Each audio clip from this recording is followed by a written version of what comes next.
This is the Razer Barracuda X 2021. It's a budget wireless gaming headset from Razer. And siguro nagtataka kayo, 2023 na, bakit nire-review pa rin natin yung 2021 version?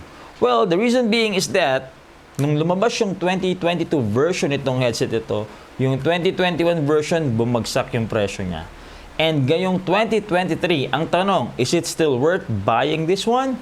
So in this video, I will share you some reasons why you should be buying this. And of course, magbibigay rin tayo ng reasons kung bakit hindi na worth it buying this. So ano pang hinintay natin? Let's do this!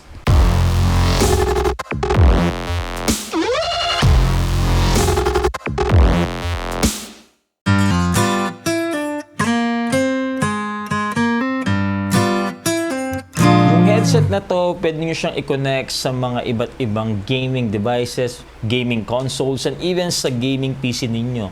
So, pwede nyo siyang i-connect sa computer ninyo, pwede nyo siyang i-connect sa PS4 and PS5, pwede nyo rin siyang i-connect sa Xbox, pwede nyo rin siyang i-connect sa Nintendo Switch, and also, pwede nyo rin siyang i-connect sa mga mobile phones ninyo. So, dun sa mga devices na yun na ginagamit nyo for gaming, compatible tong Razer Barracuda X 2021. Just nga pala, just to take note, pagdating doon sa Xbox, pwede nyo lang itong gamitin ng wired, hindi nyo siya pwedeng gamitan ng wireless. So just take note of that.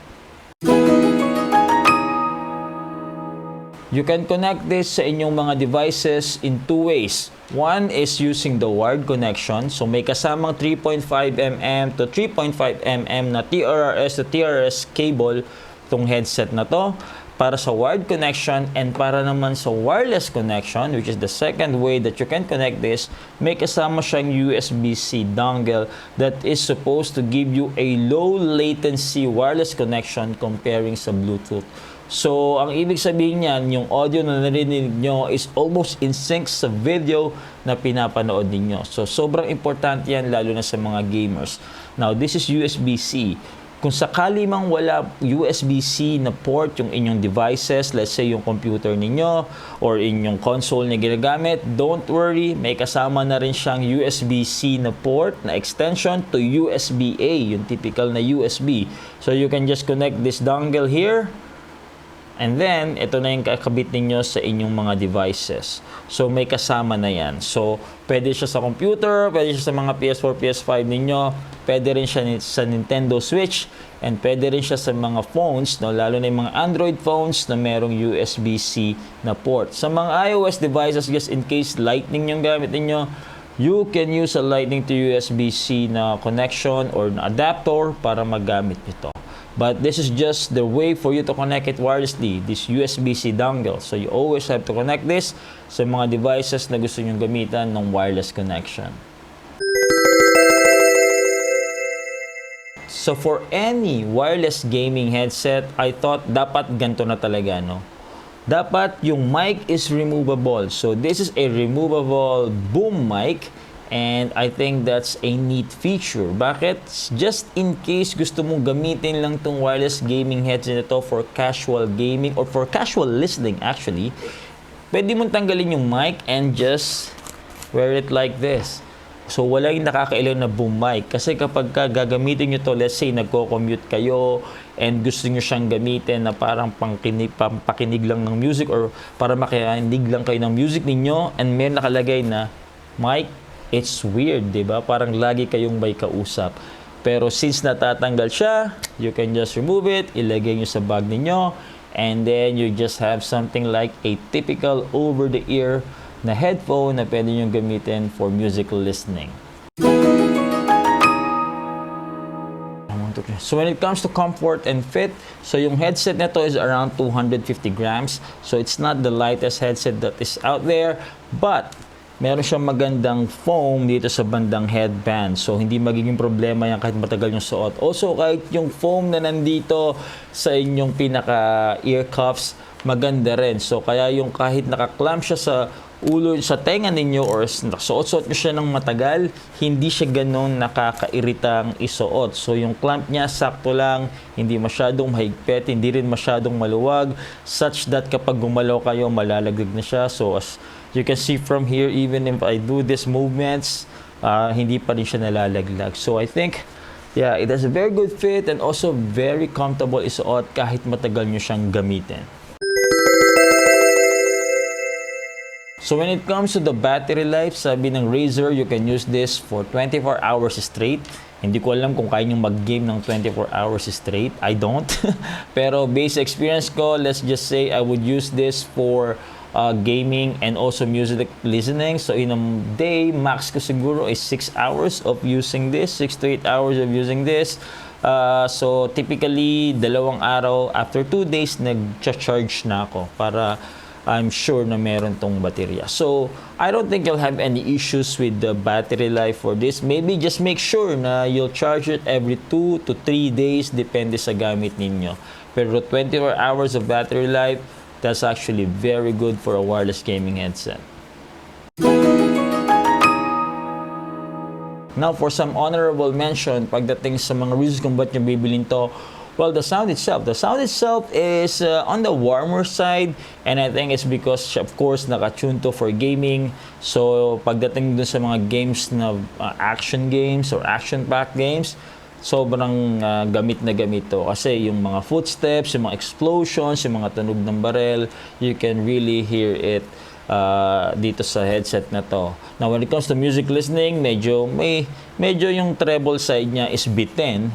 Again, it's because it's on the warmer side of things, but it's still, you can still use this. You can still listen. You can still enjoy to your listening to your music for sure. And also, yung mic, maririnig kayo, maintindihan kayo ng mga kausap nyo, and this mic has some good noise cancellation or noise isolation capabilities. So, maririnig nila kayo. And then, the other thing when it comes to the honorable mention, yung build quality. I thought this one, kahit plastic siya, has a very good build quality. Mukha siyang matibay. So, that's a plus for this.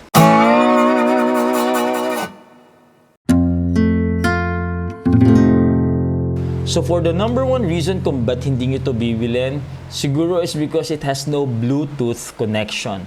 So nabanggit ko kanina na pwede siya i-connect in two ways, wired connection using this cable and also wireless using this USB-C dongle na wala siyang Bluetooth. And I think for devices na walang way para gamitin itong USB-C na dongle natively and also wala rin ganito, meaning yung walang jack for this 3.5mm jack para sa mga headset, you'll have some problems. So for example, if you're an iPhone user, so yung iPhone, mga iPhones ngayon wala ng jack for this, and also yung port ninyo is Lightning, hindi USB-C.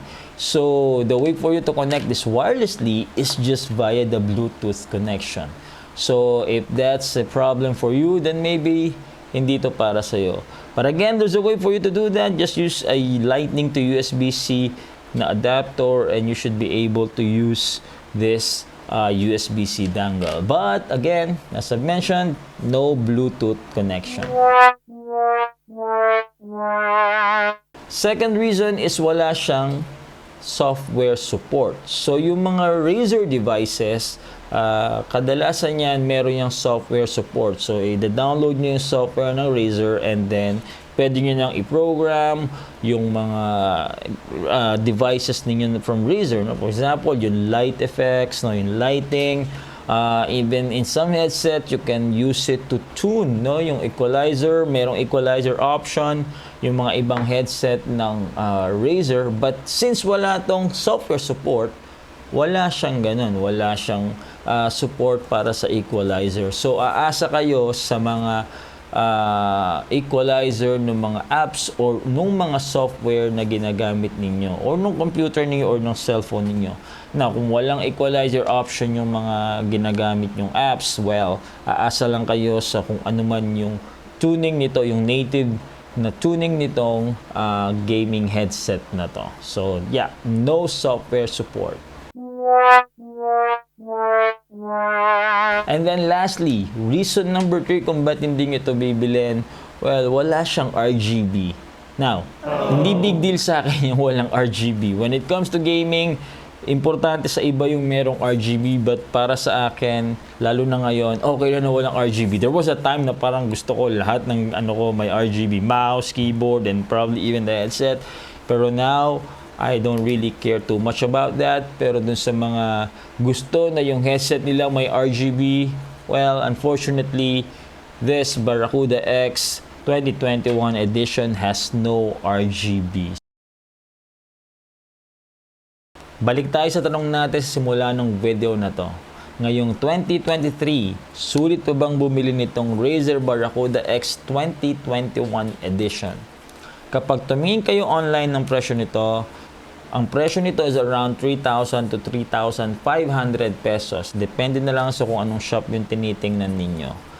And yung 2022 version nito, which is supposed to be the upgraded version of this, will cost you around 5,000 to 5,500 pesos. No? Again, depende sa kung anong shop yung tinitingnan ninyo. In other words, 1,500 to 2,000 pesos yung diferensya ng dalawang version na yon. Sa 2022 edition, meron na kayong Bluetooth, meron kayong software support, and then medyo may improvement ng quality ng sound and also ng mic. But you have to pay around 2,000 pesos more kapag yung 2022 version yung ginamit ninyo. Now, I can live without the software support, kahit walang Bluetooth connection, and yung sound nito sa mic naman, maganda pa rin yung tunog. So, I'm okay with that, na kahit yung 2021 version lang yung bibilin ko. And also, ang wireless gaming headset na go-to ko, o yung talagang ginagamit kong wireless gaming headset, has been this one, the SteelSeries Arctis 1 Wireless.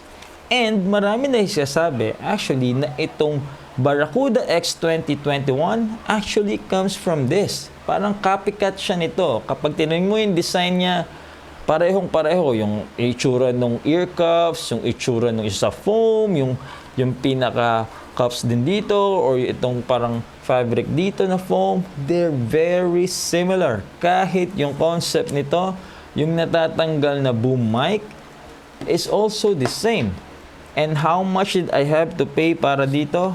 Nung bagong labas to, or at least nung binili ko, I had to pay around 6,000 to 6,500 pesos during that time. That was 2021, around August. Ngayon, pag tinignan ito sa online, this is gonna cost you around 5,000 to 5,500 pesos. In other words, mas mura to ng 2,000 pesos, and I am getting a very similar product dito sa SteelSeries Arctis 1 Wireless. So when it comes to value for money, pasok na pasok tong Barracuda X 2021. In other words, para sa akin, sulit pa rin siya ngayong 2023. But anyway, sa tingin nyo, sulit ba tong Barracuda X 2021? Let me know sa comment section below. Alright, dyan na natin tatapusin tong video na to. Maraming salamat sa inyong panonood. I do hope that you like this video. If you do, please give this video a thumbs up. If you don't, give it a thumbs down. And kung gusto nyo pa ng mga contents na katulad ng ganito, please make sure to subscribe to our channel. Maraming salamat sa inyong panonood. Jay here from Kamotic Reviews. I'll see you in the next video. Peace out.